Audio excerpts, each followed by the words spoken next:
청주 국립비엔날레에서 지금 공모전을 담당하고 있는 박한별이라고 합니다. 안녕하세요. 지금 오신 분들이 다들 여성분들이라서 제가 조금 더 마음이 뭔가 편안한 것 같아요. 일단은 먼저 저희 이제 공모전 소개에 앞서서 저희 이제 인사 좀 드릴 분들 소개를 하고요. 그리고 19년 비엔날레 소개도 약간 좀 소개를 해드리면서 공모전이 어떻게 이루어질지를 소개를 하겠습니다. 먼저 저희 비엔날레 사무총장님이신 박상환 사무총장님의 인사 말씀 듣겠습니다. 네, 안녕하십니까. 저 우리 박한별 씨하고 달리 여성분하고 좀 떨립니다. 이 자료 15페이지 보시면 15페이지에 우리가 15년도 행사 대상 작품이 있죠. 그 다음에 19년도 쯤입니다. 17년이 없죠. 17년도에는 국내 국제공모전은 하지 않았습니다. 그래서 너무들 많이 아쉬워했고 제가 11월 달에 왔는데 물론 제가 그런 건 아니고 이미 우리 여기 팀장 여기 우리 실무진에서 보완하기로 그렇게 했고 실제로 이따 소개해드릴 때 보시면 아시겠지만 99년도부터 이 공모전에서 상을 타신 분들은 다 잘 되셨어요. 그래서 교수는 기본이고 그래서 이 공모전에 대한 여러 가지 이 공모전이 자신의 공예의 어떤 기분으로 들어가서 자기 자신을 구축하는 데 하나의 큰 중요한 문이 되는 것 같습니다.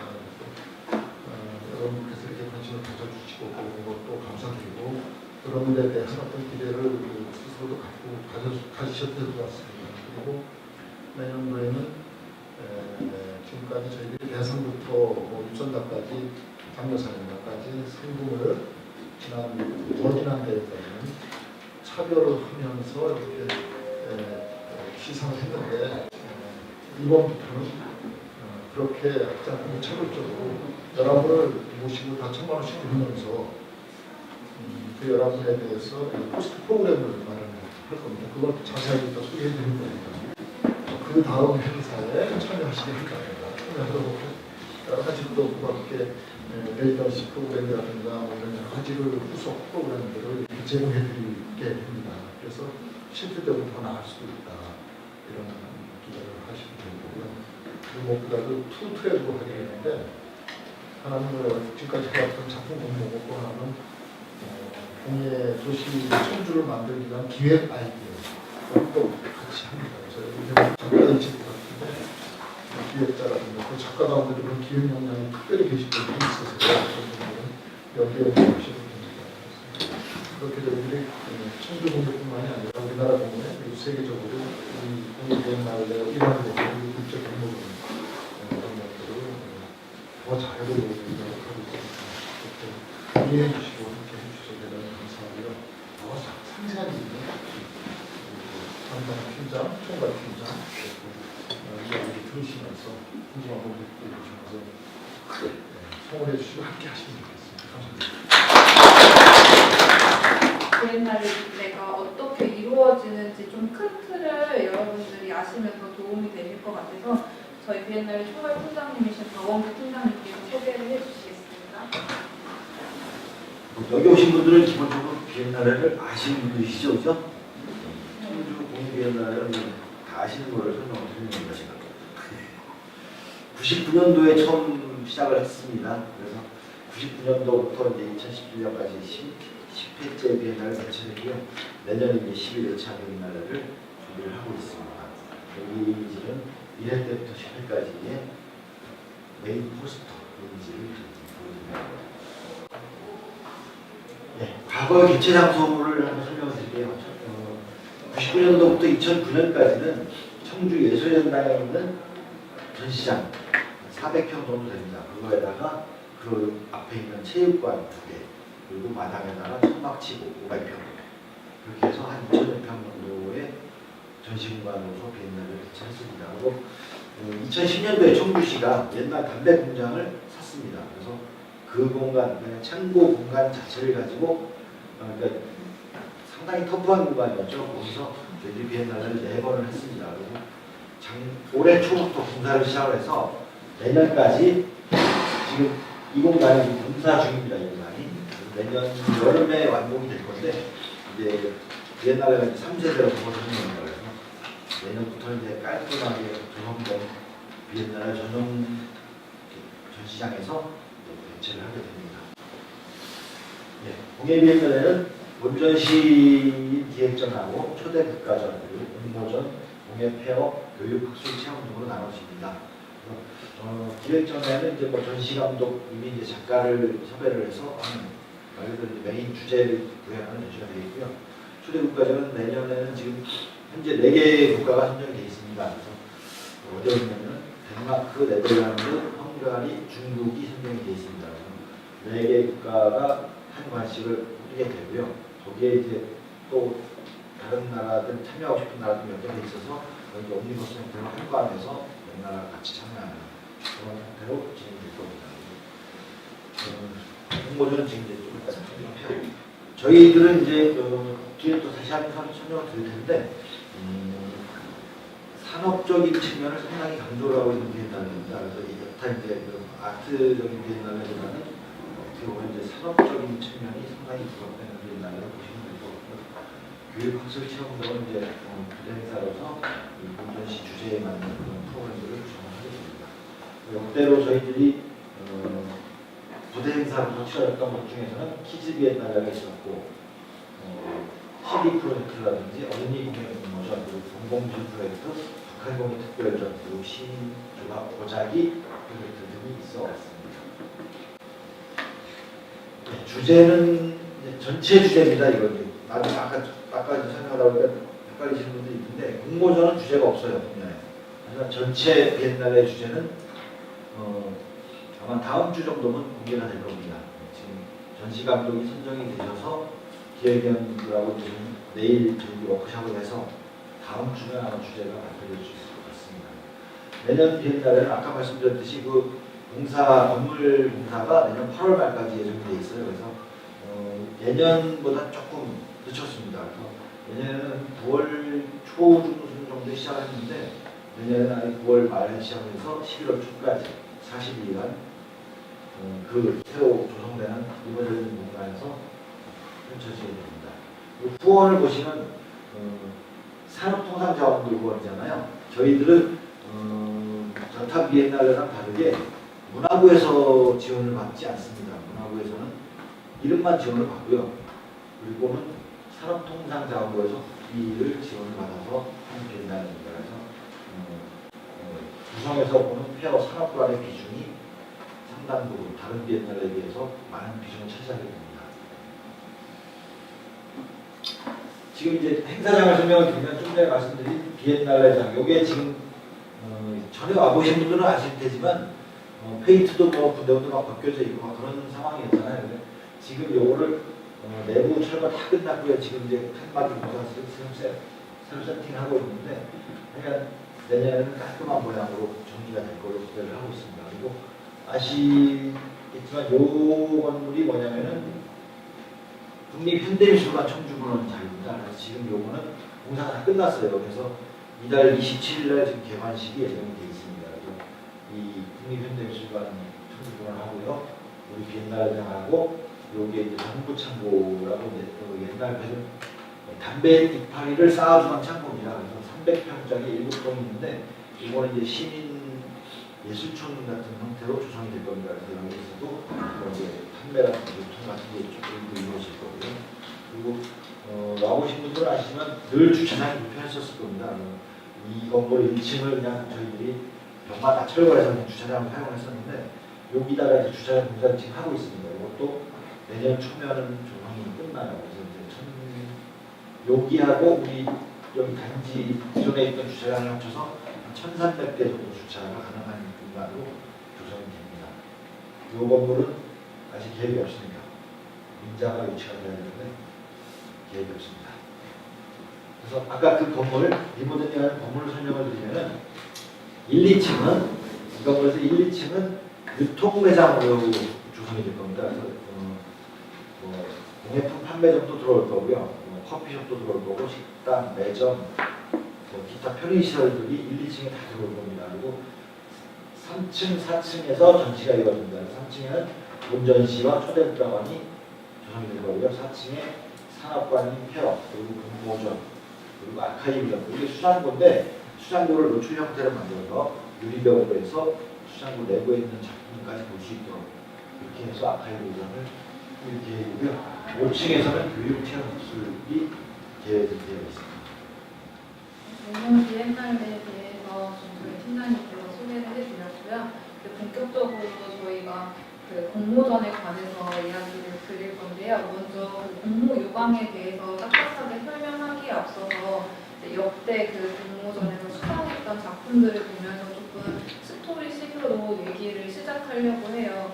이제 아마 가장 궁금하신 게 이제 어떤 분들이 수상을 했는지 그리고 또 어떤 작품들이 상을 받았는지 그런 것들이 가장 궁금하실 것 같아서 이 이야기를 먼저 시작하게 되겠습니다. 지금 뭐 여기 리플렛에도 아마 보셔서 일단은 사진을 보셔서 아시겠지만 저희는 1회부터 9회까지 지금까지 진행을 했었는데요. 보시면은 뭐 대상 수상 작가분들이 우리나라가 지금 조금 더 비중이 많기는 하지만 일본, 미국 분들 그리고 독일 분들 이렇게 국제적으로 다양한 분들이 수상을 하셨습니다.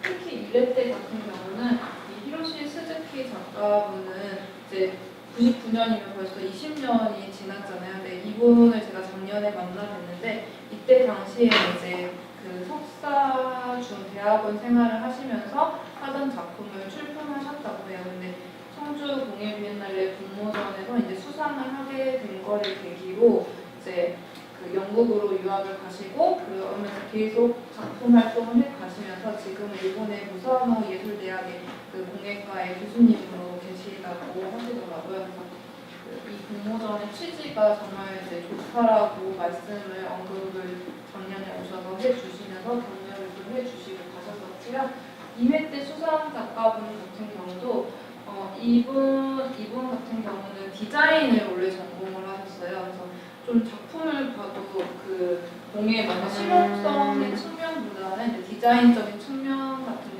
경우를 더 집중해서 작업을 하시는 스타일인데요. 지금은 현재 이제 아트 스트럭트라는 회사를 설립하셔서 이제 작가 겸 또 그 CEO로서 활동을 지속하고 계시고요. 그리고 3회 같은 경우는 이제 보면은 공예 실용성 측면에 산업적인 측면에 더 집중을 해서 그 안경 작품이 수상을 했었습니다. 이승열 작가님은 지금 국민대에서 겸임교수로 활동을 하고 계시는 분이시고요. 그리고 4회 때 대상 수상자를 보시면 이 윤주철 작가는요. 그 청주대를 출신으로 나오셨는데 이후에는 또 다른 데서 공부를 하시긴 하셨지만 어쨌든 이제 4회 때 처음으로 좀 지역에서도 그 작가분들이 수상을 하시게 됐습니다. 근데 4회 때 보면은 지금 쭉 보셔서 아시겠지만 주제가 있는 경우가 있고 주제가 없는 경우가 있어요. 근데 이번 공모전 같은 경우도 주제가 없는데 4회 때는 숨김과 드러남이라는 주제가 설정이 되어 있었기 때문에 그 주제에 가장 잘 맞는 그런 작품이 또 수상을 했던 그런 이야기를 보실 수 있고요. 그리고 5회 때는 그 김경래 작가분께서 이제 목공예 쪽에 그 의자를 열리지라는 작품을 출품을 하셨었고요. 6회 때는 대상 수상작이 공동 수상을 하시기도 했습니다. 그래서 그 한국분하고 독일분이 이렇게 수상을 하신 적도 있고요. 그리고 7회 때는 이제 도자 작품이 수상을 하게 됐어요. 뭐 윤주철 작가분도 도자 쪽이시긴 한데 사실 이제 역대 공모전 자료를 이제 저도 이번 그 공모전을 준비를 하면서 분석을 해서 보니까 도자 출품 수가 거의 60% 이상이 돼요. 매해마다 도자 쪽이 아무래도 출품을 많이 하는데 이제 수상작의 그 다양성을 보면은 꼭 도자만 되는 건 아니고 이제 다양하게 공예도 들어가고 여러 분야의 그런 공예가분들이 이렇게 수상을 하고 있음을 보실 수 있고요. 그리고 8회는 김희찬 작가님이신데 이분 같은 경우도 이제 목공예 쪽에 속하는 그런 작업을 하시는데 이분은 이제 한국 분이시긴 하지만 미국에서 계속 활동을 하고 있는 분이시고요. 이 작업의 그 심사평 같은 걸 보니까 지금 이게 나무로 되어 있는 건데 나무를 하나하나 다 짜여서 그 그 바늘 실과 바늘을 이용해서 이런 모양을 엮어서 만든 거라고 하더라고요. 그래서 그런 부분에서 뭐 우수한 그 심사평이 쓰여 있더라고요. 그래서 어떻게 보면 뭐 완성도나 이런 부분들을 높게 평가한 거를 알 수 있고요. 그리고 9회 때는 마찬가지로 좀 도자 쪽에서 이제 작가분이 수상을 하셨는데요. 이분 같은 경우도 그 지금 현재 그 양구 육자연구소에서 계속 활동을 하고 계시는 분입니다. 지금 쭉 보신 것처럼 그 지금 오신 분들이 어느 분야에 속해 있는지는 저는 잘 모르겠지만 다양한 그 공예의 그 장르의 구별 없이 수상을 하고 있음을 아실 수 있고요. 국적도 마찬가지로 다양한 국적에서 그 수상 작가분들이 나오고 있음을 확인하실 수 있습니다. 그러면 이제 저희가 본격적으로 이번 연도 공예 공모전의 그 공모 요강을 살펴보겠습니다. 먼저 저희 이번에는 저희 총장님께서도 처음에 소개를 해주셨는데요. 그 공예 공모전하고 그 다음에 공예 크래프트 시티 랩이라는 컴피티션으로 두 가지 형태의 공모전이 열리게 되었습니다. 공예 공모전은 기존과 동일하게 작품을 공모하는 거고요. 그리고 시티랩 같은 경우는 이제 기획자들의 아이디어를 공모하는 형태입니다. 이번 공예 공모전 크래프트 컴피티션을 보시면은 저희는 주제는 따로 없고요. 미래의 공예 가치를 발견할 수 있는 그런 공예 작품이면 장르 구별 없이 누구나 참여를 하실 수 있습니다. 그리고 요새는 좀 소그룹의 팀으로도 공예 작가분들이 활동을 많이 하시더라고요. 그래서 1인 또는 1팀이 참여가 가능하고요. 좀 여기서 중점적으로 보셔야 되는 거는 3년 이내에 제작된 작품만 출품이 가능합니다. 그래서 내년도를 포함한 17년, 18년, 19년도의 작품을 출품하실 수도 있고요. 그리고 시상 같은 경우도 저희가 이번에 이제 바뀐 그런 부분인데요. 예전에는 대상자 1명, 그리고 뭐 우수상 3명, 뭐 금상 5명, 뭐 이런 식으로 이렇게 차등을 두고 수상을 했었는데 이번에는 동일하게 11명이 각 1,000만 원씩 수상을 하게 됩니다. 그래서 조금 더 그 많은 작가분들한테 기회의 폭을 열어주려고 하는 부분들이 많이 생겼고요. 그리고 이전에는 수상을 하고 나서는 사실 비엔날레와 연결되는 접점이 없었어요. 그래서 어떤 그 수상에 대한 혜택 같은 게 없었는데 올해 같은 경우는 비엔날 그 다음 해인 2021년에 청주 국내 비엔날레 사전 행사로 이제 특별 수상자들의 기획전을 저희가 개최하려고 예정을 하고 있고요. 그래서 이 부분은 이제 그 특별상을 수상하시는 분들하고 이제 서로 계약을 할 때 이야기를 해서 조율을 하게 될 것 같고요. 또 국내 레지던시 투어 프로그램이 생겼어요. 이건 이제 예를 들어서 뭐 김해 클레이 아크나 아니면 국립현대 창동 레지던시나 이런 그 레지던시를 운영하는 기관들과 저희가 미리 이야기를 하고 좀 저희 비엔날레 수상하신 분들이 조금 레지던시로 참여하실 수 있는 부분들이 있는지를 사전에 조율하고 그래서 거기를 투어하는 프로그램을 만들게 되었습니다. 그래서 올해 이거는 이제 처음으로 저희가 수상자들한테 더 나갈 수 있는 그런 혜택으로 마련을 한 건데요. 이제 국내에서 지금 머물러 있지만 뭐 차후에는 국외 레지던시 같은 경우도 지원을 할 수 있는 부분들을 고려해 보려고 생각하고 있습니다. 특별 수상자 이외에도 입선 수상자가 있는데요. 이 입선 수상자는 아마 다수가 될 것 같아요. 지금 그 리플렛을 보시면은 매 회마다 얼마만큼의 작품이 접수가 되어 있는지가 나와 있어요. 보통은 1,000점 이상이 접수가 돼요. 가장 적었던 적이 15년도에 800점 정도 돼요. 그리고 수상자 같은 경우는 보통 100점 이상이 수상이 되는데요. 이번에는 어떤 수가 이제 수상을 하게 될지는 아직은 모르겠지만 비슷한 규모 내에서 내외로 수상을 하게 될 거라고 생각이 듭니다. 그리고 이 수상자들 전원에게는 비엔날레 기간 동안에 이제 전시를 당연히 같이 하는 거고요. 그리고 이후에 이제 도로까지 제작을 해서 그 수상한 작가분들이 해외에 널리 알려질 수 있도록 저희가 홍보 활동을 할 예정입니다. 출품수는 1인 1팀당 한 점만 출품이 가능합니다. 이전에는 1인이 3점을 냈던 적도 있는데요. 그래서 뭐 수상을 예를 들어서 뭐 금상을 받고 입선도 받고 이런 경우도 있긴 했었어요. 근데 저희는 이번에는 1인 1팀당 1점 출품만 가능하고 출품료는 따로 없습니다. 공식 언어는 한국어, 영어이고요. 그리고 분모 작품의 규격이 있습니다. 이전에는 규격이 따로 있지 않았는데요. 그렇게 하다 보니까 좀 이게 무분별해져서 관리가 안 되는 측면들도 있고, 그래서 150cm 안에 들어오는 작품을 출품하시는 거고요. 혹시 여기에 본인의 작품에 연출되어야 되는 것들이 있다면 이 공간 내에 포함되는 걸로 그 사이즈를 생각을 하시고 제출을 해주셔야 됩니다. 그렇죠?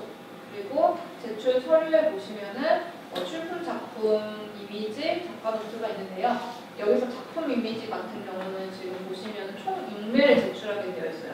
풀샷, 정면, 왼쪽 이런 식으로 저희가 하나의 작품을 입체적으로 다 파악할 수 있도록 따로따로 제출을 하는데요. 혹시 내 작품은 평면으로만 보이는 거다라고 싶은 작품들도 있을 거예요. 그러면 그거는 예를 들어서 왼쪽에 그 사진을 넣는 곳에 본인은 넣을 게 없으면 그냥 없음이라고 클릭을 하시면 됩니다. 저희가 5월달에 그 접수 양식이 공개가 되면 그때 당시에 꼼꼼하게 체크를 하시면 됩니다. 그런데 만약에 풀샷을 넣는 자리에 예를 들어서 디테일샷을 넣어버리면 실격 처리가 되기 때문에 그런 부분들은 잘 유의를 하셔서 접수를 해주셔야 합니다. 그리고 꼭 실물 비교 컷이 들어가야 된다는 것도 알아주셔야 될 것 같고요. 그리고 여기서 조금 더 유의해서 보셔야 될 부분은 작품 전시 계획서인데요. 지금 보시면 좌대 및 작품과 함께 연출되는 모든 것을 포함해서 저희한테 2차 실물 접수를 할 때 제출하게끔 되어 있습니다. 예를 들어서 내 작품은 어떤 좌대에 특수하게 모여져 있을 때가 가장 잘 보일 수 있는 작품의 형태이기 때문에 나는 좌대까지 포함해서 내야 되는 경우들도 있잖아요. 그럴 경우는 예를 들어 작품 전시 계획서에 이 작품은 어떤 위치, 내가 제출하는 좌대의 어떤 위치에 어떻게 모아주세요 라는 그런 테크라이더 같은 거를 함께 제출을 해주셔야 됩니다. 포트폴리오 역시 최근 3년간 활동했던 작품으로 구성을 해주셔야 되고요. 개인정보 같은 경우는 이제 저희가 어디에 쓰는 부분은 아니고 이제 접수하는 거다 보니까 동의서가 필요한 부분입니다. 그리고 2차 실물 접수를 하실 때는 작품 상태 보고서와 작품 보험 가입서를 제출을 하게끔 되어 있습니다. 이 부분은 저희가 2차 실물 접수, 1차 심사 합격자에 한해서 양식을 배포를 할 예정인데요. 이제 국내 분들 같은 경우는 직접 자기가 그 작품을 들고 와서 접수를 할 수도 있는 거잖아요. 그래서 저희가 2차 그 실물 접수를 할 때 주소를 공개를 할 거예요. 그때 예를 들어서 내가 직접 작품을 제출할 거다 하면 작품 보호 가입서는 제출하지 않아도 됩니다. 지원 방법은 이제 저희가 1차 접수를 5월달 한 달 내내 하고요. 그리고 2차 실물 접수를 8월달에 2주 정도 합니다. 1차 온라인 접수를 이제 합격하신 분들의 안에 한해서 2차 실물 접수를 하게 되는데요. 이제 그때 드는 그 실물 접수를 하실 때 드는 운송비와 보험료는 그 출품하시는 작가분들이 부담을 하셔야 되는 부분입니다. 그래서 이 부분은 특히나 그 저희가 유의사항에도 나와 있지만 이제 예를 들어서 운송을 하실 때 그냥 일반 택배회사 같은 거를 사용을 하게 되면 그게 안전성이 보장이 되지 않잖아요. 그래서 작품이 깨져서 온다든지 이런 부분들이 꼭 발생을 한 예시가 있더라고요. 예가 있더라고요. 과거의 이력이. 그래서 그런 부분들을 위해서 저희는 예술 작품 전문 운송사를 통해서 실행된 것만 접수를 받을 거고요. 혹시라도 만약에 작품이 도착을 이제 회포를 해 볼 때 깨져 있거나 하면은 그거는 이제 접수한 작가분들의 책임으로 봅니다. 그래서 그 부분에 꼭 유의를 하셔서 보내실 때 유의를 해주셔야 되고요. 그리고 이에 2차 실무 접수에서 이제 접수가 다 되고 저희가 심사를 했는데 이제 수상을 하지 못한 작가분들 작품도 있잖아요. 그런 거 같은 경우는 저희가 비용을 내고 저희 조직위의 책임하에 작품이 반송될 예정입니다. 그리고 1차 작품 이미지와 2차 작품을 서로 또 다른 거를 보내는 분들도 과거에 보면 있더라고요. 그래서 그럴 경우는 당연히 실격 처리가 되고요. 또 타 공모전이나 타 작품을 모방한 작품의 경우 이미 수상을 했음에도 불구하고 그게 만약에 발견이 되면 그건 시상금을 2배 환수 조치를 하게 됩니다. 그렇기 때문에 뭐 그런 건 일이 발생하진 않겠지만 그런 유의사항이 있습니다. 그리고 접수된 모든 서류는 반환은 되지 않고요. 실물 작품 같은 거는 당연히 반송이 될 예정입니다. 지금 세부 일정을 보시면요. 저희가 뭐 앞서 설명드린 부분을 제외하고 그 2차 실물 접수가 8월 12일부터 8월 30일까지 2주 정도입니다. 그래서 이때 저희가 31일 이후 9월 1일부터 9월 5일 사이 안에 2차 그 실물 접수 심사를 하게 되는데요. 그때 당시에 이제 심사위원분들이 거의 숙박을 해가면서 이제 논의를 계속하면서 저희가 심사를 하게 되어 있습니다. 그래서 아까 유의사항으로 보면은 그 자대 포함이나 이런 이야기가 들어간 게 저도 이제 직접적으로 제가 경험은 하지 못했지만 과거의 자료들을 보면은 이제 심사했던 그 영상을 녹화해놓은 자료들을 보면요. 작품을 다 한 자리에 깔아서 놓는 것도 있고 아니면 자기가 특수하게 뭐 자대나 케이스 같은 걸 제출하면 거기에 이제 놓아놓고 심사위원들이 이렇게 다 돌면서 심사를 하는 모습의 영상을 제가 확인을 했는데요. 예를 들어서 내 작품은 뭐 어떤 조명의 어떤 곳에만 있어야지만 꼭 드러나는 작품이냐 아니면 요즘에는 뭐 융합 폴로버된 작품들도 되게 많기 때문에 뭐 작품을 걸어놓고 프로젝션 매핑을 써야만 해 이런 것들이 있을 수 있잖아요. 그래서 그런 전시 작품 계획서가 꼭 필요한 거고 예를 들어서 내 작품에 빨간 조명이 필요한 거면 빨간 조명까지 꼭 보내주셔야지만 저희가 그거를 그대로 실현을 할 수가 있습니다. 그래서 그런 부분들을 유의하셔서 접수를 해주셔야 합니다. 그러면 이제 공무 다른 부분인 크래프트 시티의 컴피티션에 대해서 설명을 하겠습니다. 하게 되었는데요. 요즘에 워낙 이제 그 큐레이팅 공모 관련된 것들, 기획자 공모가 되게 많은데 이제 공예 쪽에서도 그런 부분에 집중을 해야 된다는 생각하에 만들어진 거고요. 그리고 또한 저희가 유네스코 창의도시에서 이제 공예 부분에 가입을 하려고 준비를 하고 있습니다. 그런 부분에 발맞춰서 성주와 공예 관계성에서 생겨나는 다양한 연구나 리서치나 아니면 뭐 전시 기획서가 될 수도 있고요. 그런 아이디어들을 이제 받은 다음에 그거를 그 중에서 잘 만들어진 거를 심사를 해서 이거를 향후 이제 출판을 할 예정입니다. 그래서 예를 들어서 만약에 가상으로 본인이 전시 계획서를 제출하게 되면 전시 계획서를 이제 가상으로 한 거를 이제 글로 써서 그거를 저희가 출판물 형태로 엮어서 비엔날레가 열리는 9월 25일 때 책으로나 아니면 뭐 이제 그 결과 보고의 형태식으로 이제 대중에게 소개하는 방법으로 나아가게 될 것 같습니다.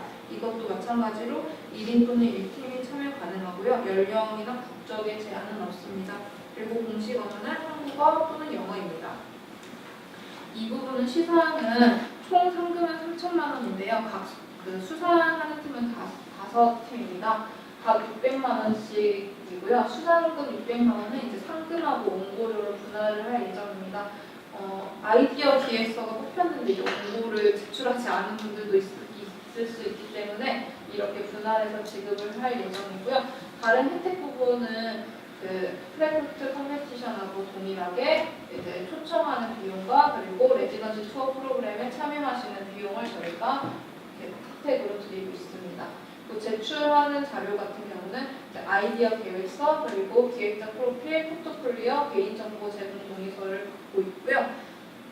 지원하는 거 기간은 저희 둘 다 동일하게 5월달에 진행이 되는데 여기서 조금 다른 거는 이제 1차 서류 심사 발표를 6월 7일날 하고요. 그리고 6월 7일 1차 서류에 합격하신 분들에 한해서 2차 PT 심사를 진행하게 되어 있습니다. 근데 2차 PT 심사 같은 경우에 예를 들어서 해외에 계신 분들 같은 경우는 이제 화상을 통해서 PT 심사를 진행을 할 예정이고요. 6월 28일날 최종 발표를 통해서 그 합격이 계신 분들이 이제 원고를 쓰기 시작해서 원고 마감일을 8월 31일로 잡고 있습니다. 그래서 이후에 이제 결과물이 출판될 예정이고요. 그 이후 일정은 동일합니다. 그리고 제가 그 앞서 소개를 못 드린 부분이 있는데 저희가 전시는 9월 25일부터 시작을 하잖아요. 근데 이제 수상자들의 그 시상식은 9월 24일 날 있습니다. 9월 24일 날 시상식을 함과 동시에 이제 기자 간담회 형식이 있어요. 그래서 전문지 기자분들이나 언론에 이제 그 수상자분들이 소개되는 시간을 갖게 되겠습니다. 일단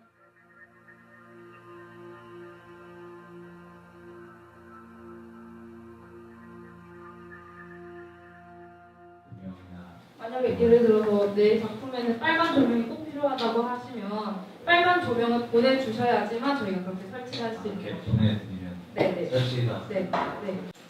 대개 공예 공모전들이 작품만 제출을 해요. 그럼 이제 저희 비엔날에서 이제 그 작가들의 작품을 디스플레이 할 때 획일적인 자재밖에 못 써요. 쉽게 얘기해서. 그리고 높이 같은 거를 저희가 적당한 높이를 우리 마음대로 정하죠. 그래서 심사하실 때 불이익을 당하시는 경우가 상당히 많습니다. 그래서 작가분들이 자기 작품의 높이도 설정을 해주시는 거예요. 그러니까 이 작품을 어느 정도 높이에서 봤을 때 가장 효과적으로 심사를 받을 수 있는 그런 높이가 있으시잖아요, 그죠? 네, 그런 것 때문에 이제 작품 자재를 작가님이 만들어서 같이 내주시는 게 좋겠다 해서 판단한 거고요. 환경 연출에 그 필요한 요소들을 다 같이 보내주시면 그거에 따라서 저희가 보통 테크라이더라고 하잖아요. 그런 거를 그걸 적어서 보내주시면 그거를 저희가 실현을 해서 이렇게 심사하실 수 있도록 합니다. 불이익을 당하지 않게 하기 위해서 마련된 장치라고 생각하시면 될 것 같아요. 섬유 작품 같은 게 이제 그런 게 많습니다. 이제 벽에 하얀테로 걸려지는 거 이런 것들 이제 제출하실 때 써주시는 게 좋은 게 뭐냐면은 높이라든지 아래를 얼마 정도 띄우고서 작품을 걸어야 된다든지 이런 계획서들을 같이 써주셔야 되는 거예요. 아니면은 저희들이 임의로 그냥 눈높이에다 다 걸어버리는 거예요. 그렇죠? 아니면 뭐 좀 높게 걸어줬으면 좋겠다든지 뭐 그런 계획서 그런 게 이제 좌대가 없는 작품은 그런 벽에 걸 때 어느 위치 그리고 뭐 공간에 뭐 매단다 그러면은 뭐 벽에서 뭐 몇 미터 위에서 몇 미터 떨어져 바닥에서 얼마 정도 좋겠다 이런 계획서를 요구하는 겁니다. 부분들이 뭐 저희가 사실 심사 기준이 지금 공모 요강에 나와 있질 않잖아요. 그래서 심사 기준은 어떻게 될까 막 이런 질문을 하실 거라고 생각을 했거든요. 근데 이제 저희도 아직 심사 기준은 설정이 되어 있질 않습니다. 왜냐하면 심사 기준 자체는 지금 역대 보면 심사위원 분들을 구성을 해서 그 위원분들이 이제 결정을 이제 토의를 통해서 결정을 하게 되는데요. 저도 역대 자료를 많이 이제 분석을 해서 한번 살펴봤는데 근데 항상 보면 이제 완성도 같은 경우는 매 회마다 중요시해서 그 채점이 됐던 그런 평가 기준이더라고요. 그런 것들은 좀 근데 그 작품을 하나로 보시는 거예요. 한 작품이면. 보통 뭐 예를 들어서 섬유 작품도 같은 시리즈로 이렇게 비슷한 것들로 이루어져 있는데 그게 한 세트인 경우들이 있잖아요. 그럼 그거는 당연히 한 작품으로 볼 수 있는 거라고 생각합니다. 그래서 이제 내실 때 예를 들어서 피스를 적게끔 되어 있어요. 그래서 이거는 하나의 작품이지만 뭐 5피스로 이루어진 거다 이렇게 제출을 하시면 됩니다.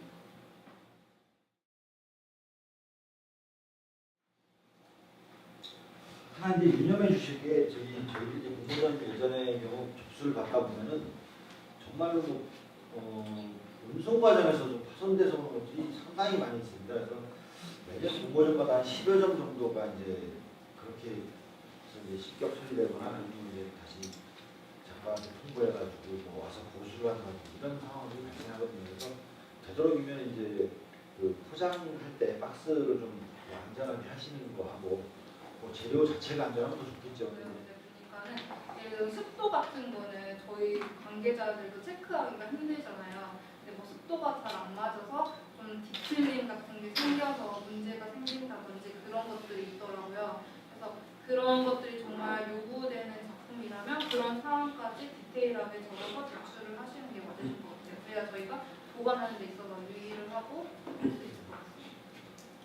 보험 시비가 제일 많이 걸리는 게 그런 거예요. 그러니까 증명이 곤란한 것들 있잖아요. 운송이 오다가 파손이 된 건지, 전시 중에 파손이 된 건지, 아니면 뭐 반송 중에 파손이 되는 건지 이렇게 증명이 잘 안 되는 부분들이 많아요. 그래서 그런 거를 좀 정확하게 체크해서 그래서 현장에서 직접 출품하신 분들 경우에는 와서 템포를 해서 확인을 해 주셔야 되고 뭐 대리로 할 때도 꼭 확인 그래서 이제 템포 확인을 꼭 하시켜 주셔야 되고 그리고 저희도 포장업체한테 이제 전시가 끝나고 반성을 할 때도 포장업체 이게 뚜껑 덮기 전에 꼭 확인을 합니다. 그러고 나서 이제 그럼에도 불구하고 뭐한 년 10여 건 정도는 보험 소송이 생깁니다.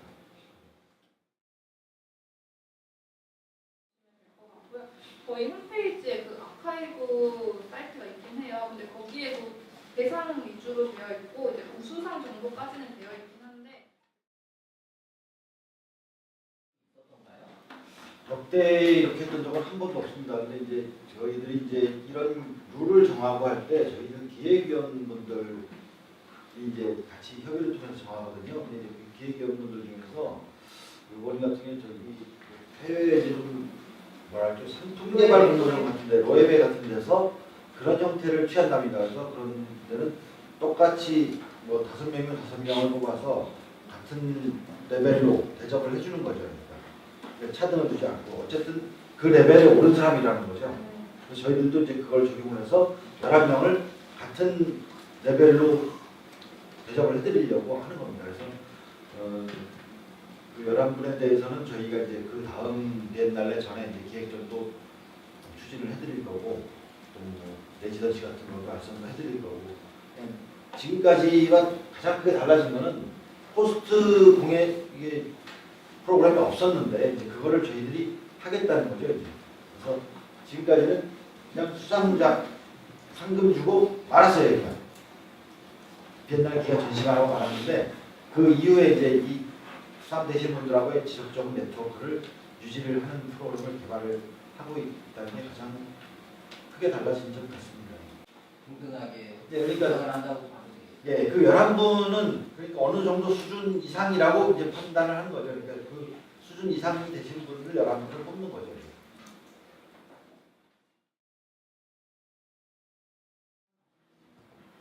100은 없습니다. 전체를 그냥 우수한 순서로 근데 적폐가 되더라고요. 이게 나눠 먹기가 되니까 도자기에서 뭐 몇 개를 뽑아야 되고 뭐 가구에서 몇 개 뽑아야 되고 이러다 보니까 상대적으로 조금 부족한 것들도 뽑히는 경우가 있고 상대적으로 우수한 게 떨어지는 경우가 있어서 이제 구분 안 하고요. 전체를 대상으로 이렇게 하게 됐습니다. 도자 같은 게 손해를 많이 보시죠. 그냥 분야별로 하면. 물론 이제 비율대로 조금 더 하긴 하는데 대체로 도자가 손해를 많이 보십니다. 아까 말씀드린 출품 수가 한 60% 정도 되는데 뭐 비슷한 수가 있고 거기 도자는 거의 다 떨어지는 상황입니다.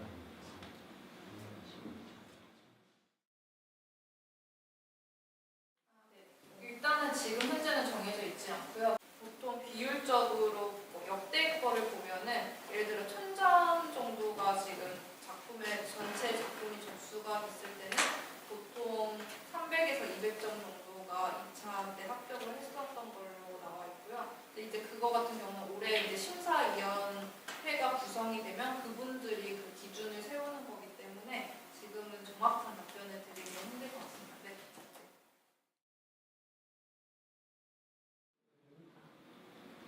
내시는 작품은 이제 공예 작품이어야 되고요. 포트폴리오 같은 경우는 3년 이내에 활동하신 부분에 대해서는 자유롭게 양식을 만들어 주시면 돼요. 작품도 되고 전시도 되고 수상도 되고 제한이 없습니다. 아니요.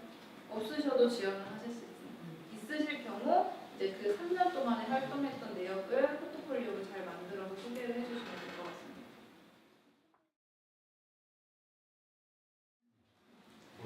포트폴리오와 심사에 결정적인 영향을 미치는 건 아닌데요.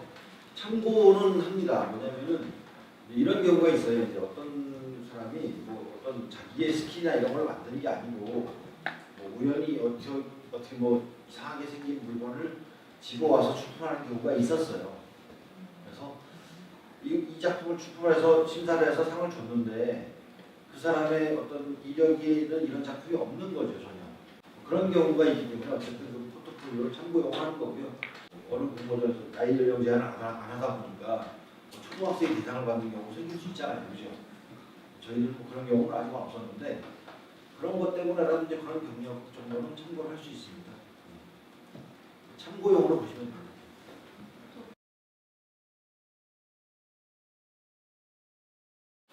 그러니까 저희들이 기본적으로 이제 사이즈 규정이 있잖아요. 그죠? 150, 150이 있잖아요.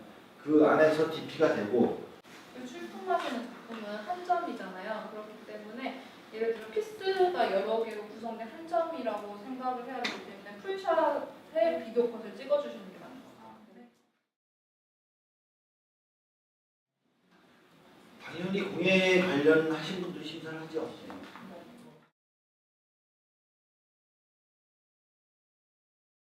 만드는 영상을 네. 개념적으로 저희들은 그거는 아, 그러면은 그 공예품 공모전 처음에 뭐 빛이라든가 음향을 그 장애 인압을 하거나 네, 아니면 그거는 가능. 그거는 가능하죠. 네. 작품의 일부로서 음향이 들어오거나 뭐 영상이 들어오는 건 좋습니다. 근데 청주가 이제 공예도시를 지향을 하고 있잖아요, 그죠? 쪽으로. 근데 청주가 공예도시로 가는 데에 있어서 어떤 좋은 제안이나 기획이 있으면 좋겠다는 거죠. 예를 들어서 청주 공예에 관한 역사적인 연구 같은 것도 그리고 미래적인 거는 뭐 청주 공예 비엔날레가 뭐 100년 뒤에 어떻게 발전이 될지를 얘기해 보는 것도 가능하고요. 그리고 이제 청주 공예의 이제 그 교육 쪽의 측면을 얘기를 해서 이제 시민들과 뭐 교육을 어떠한 아이디어를 내가 내서 이거를 해보면 이제 청주에 있는 뭐 어린 아이들이 어떠한 발전이 이루어질 것 같다라는 그런 아이디어를 제시하셔도 좋습니다. 그래서 그 소재가 청주 공예에 있다라는 부분만 염두해 두시고 사업 계획서를 발전시키면 될 것 같습니다.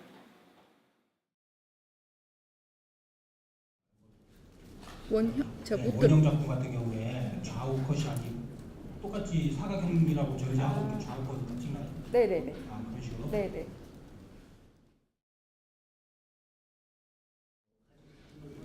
예, 특히 뭐 이제 비금속 하시는 분들은 1cm, 1cm밖에 안 되잖아요, 그죠?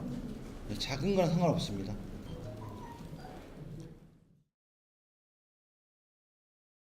네. 뭐 기본적으로 형태 사진 풀샷이 있기 때문에 들어오잖아요, 네, 그죠? 네. 그러고 나서 이제 디테일 샷은 추가되는 거죠.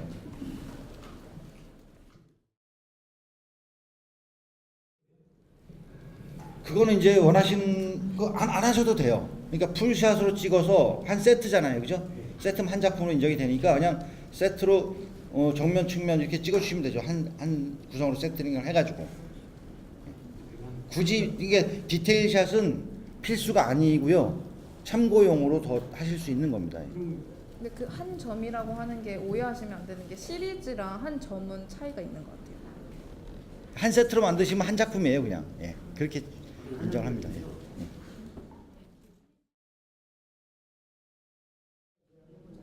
네, 필수는 숫자 제한이고 센치 안에만 규격 들어오면. 범위 안에만 들어오면 상관없습니다. 예.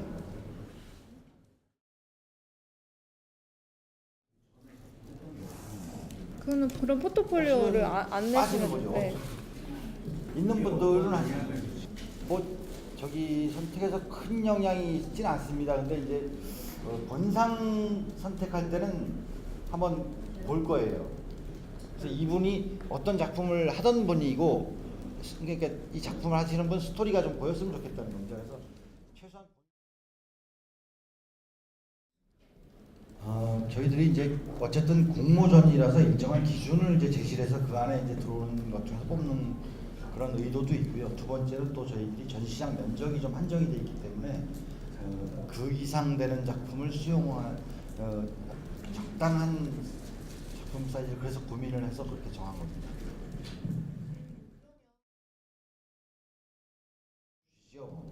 근데 기본적으로는 150 안에 들어가야 되는 건 맞습니다. 힘들어요. 그래서 있는 걸로 그냥 할 겁니다. 저희들이 가지고 있는 게 몇 개 있으니까 그런 걸로 그냥 이렇게 해야 될 겁니다. 예년에 뭐 공예 비엔날레 그래서 공모전 전시를 가보면은 작품 좌대 사이즈가 막 획일화돼 있죠. 막 똑같은 좌대에 큰 작품, 작은 작품 막 올라가 있기도 하고, 아주 조그만 작품인데 큰 좌대에 올라가기도 하고 막 그런 경우들이 많이 있었어요, 실제로. 그러니까 어쨌든 지금 좌대까지 이게 그 DP하는 상황까지를 저희들이 요구를 하는 거는 작가님들의 작품이 가장 좋은 환경에서 평가를 받고자 그렇게 하는 겁니다. 예전에 그냥 도자기 같은 거 다 바닥에다 놓고 다 심사했어요. 저희도 이제 1000점 이상 조금 어바웃으로 이제 한 1200점 정도 예상을 하는데 제대로 된 높이에서 제대로 된 시선으로 평가를 해보자는 의도입니다.